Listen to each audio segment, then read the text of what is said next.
They are everywhere, and you meet them every day. She's the domestic worker who comes to your home daily, or the young delivery person who brings your food parcel within minutes of ordering it on a phone app. Our cities are built by them. The house that you live in is most likely built by them. Millions of migrant workers keep our cities and our lives going. They serve as the backbone of several economic sectors and contribute to 10% of India's GDP, as noted by the International Labour Organization. Despite their immense contribution, there is no concrete data on the number of migrant workers in India. The only available official data on internal migrants is more than a decade old. According to Census 2011, there are a total of 450 million internal migrants in the country, but reliable estimates of temporary labour migration are not available. A latest report titled 400 Million Dreams by the Economic Advisory Council to the Prime Minister says that domestic migration in the country is slowing down and the overall number of internal migrants has reduced by 11.78% as compared to the 2011 census.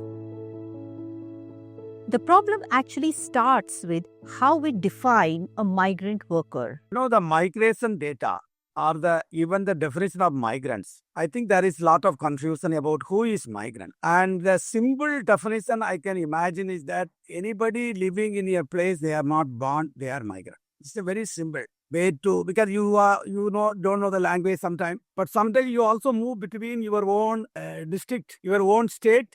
You have less problem. At least the language is same. But when you move out of the state, so we have three types of migrants within the country: intra-district, inter-district, and interstate. And each has its own problem.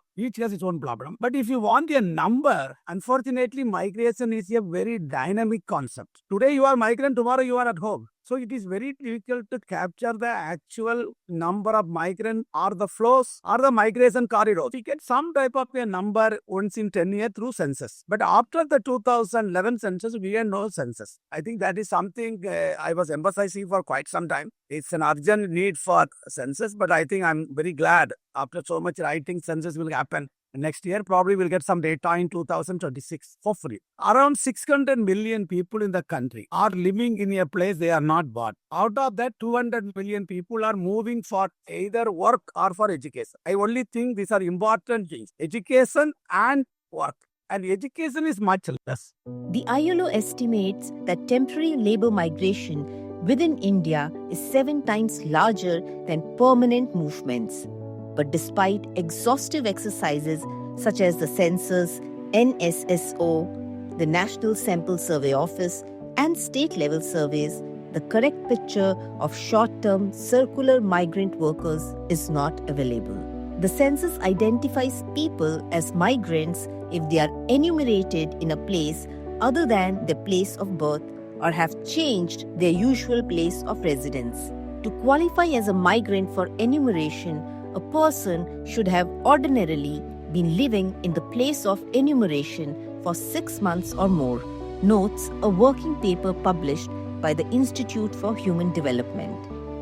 But that is rarely the case because a large chunk of migrant workers keep moving in under 6 months.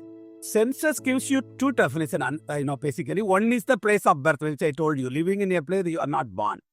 Second is you are living in a new place less than 6 months. They call them duration of residence. That probably will not capture the 3 months. People go for seasonal work. Somebody, 3 months, they go to Mumbai.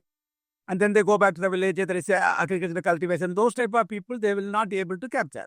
And that will not be able to capture even by the National Sample Survey or any other surveys. So it is depend upon when you do the survey. The timing of survey is very important because you think that this time many people leave, you should do the survey at that period. Census generally in migration, what census captures is most people migrate due to marriage.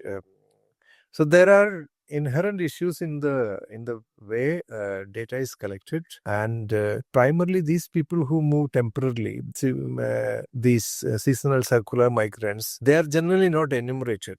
The reason being it's they are engaged in exploitative sort of work. So it's very difficult to capture their data from any destination because their employers wouldn't want them to be counted. At the same time, in the whole country, if you look at source states from where people go to destinations, and destination states have not done serious studies on migration, internal migration. And wherever there is a study, recently there have been at least 2 studies statewide, but the governments were not keen on publishing it. Wherever there is data, people would want to hide it or do not want to disclose it, except in the case of some states like Kerala. And even in Kerala, different departments give different figures. So the Department of Labor says there are only about 6 lakhs of migrant workers, whereas the latest study says that 1 in every 4 workers in Kerala is a migrant worker. Commercial capital, Ernakulam district, it's 1 in every 2 workers is a migrant worker. But why do we need data on internal migrants, more specifically on seasonal circular migration? Not having an exact number means there is no formalization of the large workforce of millions of migrant workers in the country.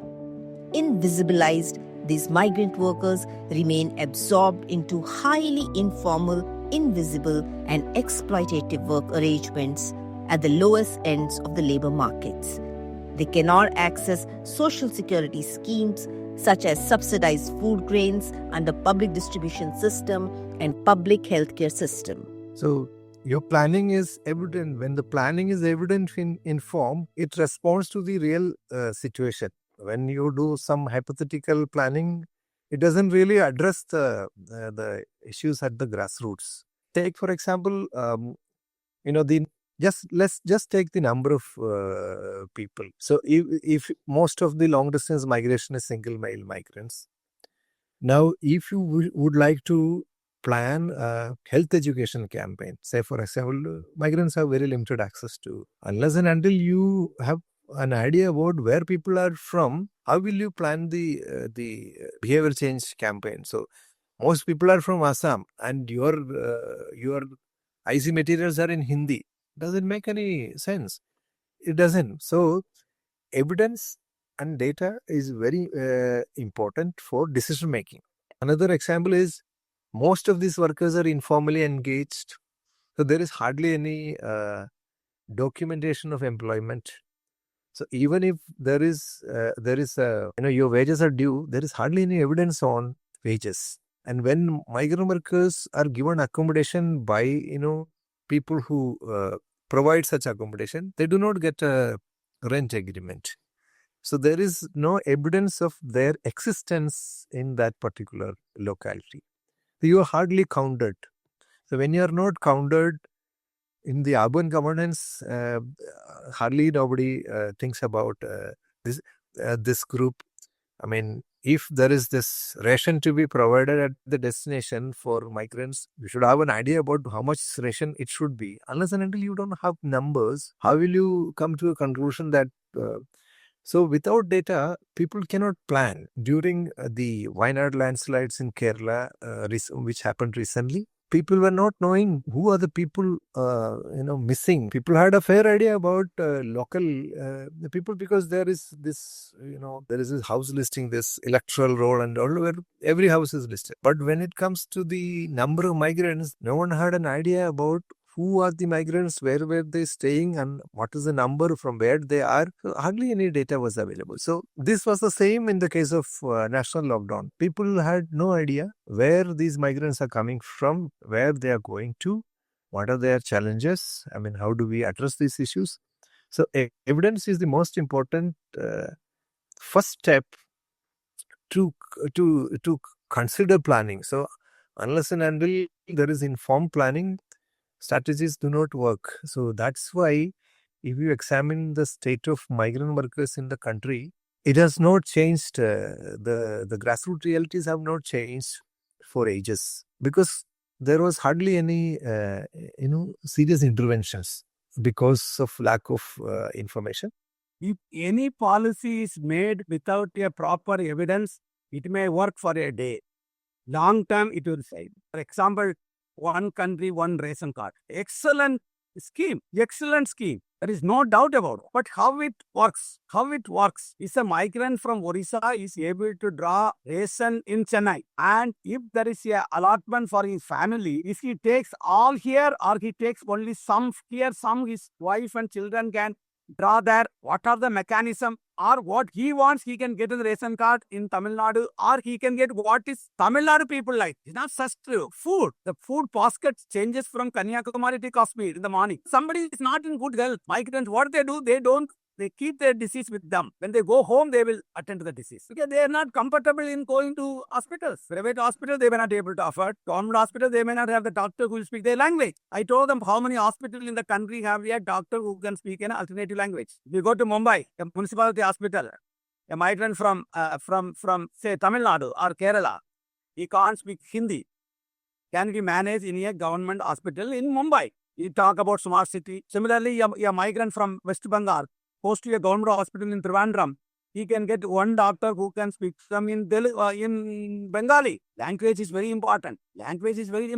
These are the small things you will do for the smile in the face of migrant. Smile.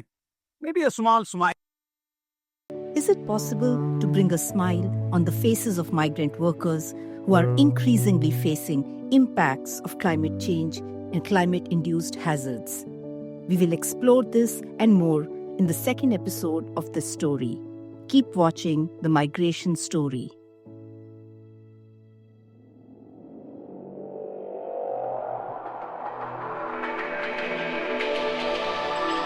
The Migration Story.